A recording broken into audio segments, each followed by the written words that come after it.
ليه بتهربي من الحقيقة؟ ليه بتخافي من كلمتي الجريئة؟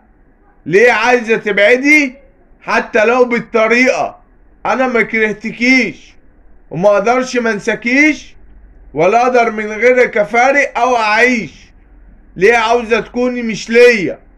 ليه عايزاني اتعذب في الدنيا دي ودايما قاسية وتقولي مفيش حد بيصعب عليا؟ ليه بتحبي الشر وبتكرهي جميع البشر وعايزاني ابقى الضحية وانت تكوني بطلة التمثيلية؟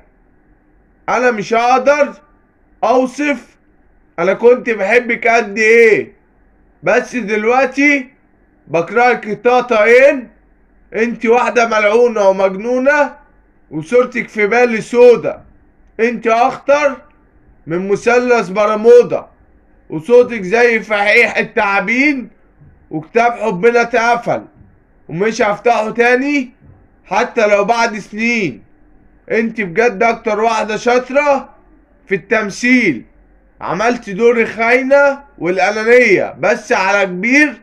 يا اكتر مشكلة ملهاش اي تفسير ولا حتى تحليل.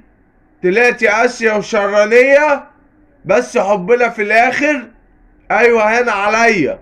يا اكتر واحدة شفتها مريضة نفسية ولازم تتعالج من الغل والكذب والكراهية.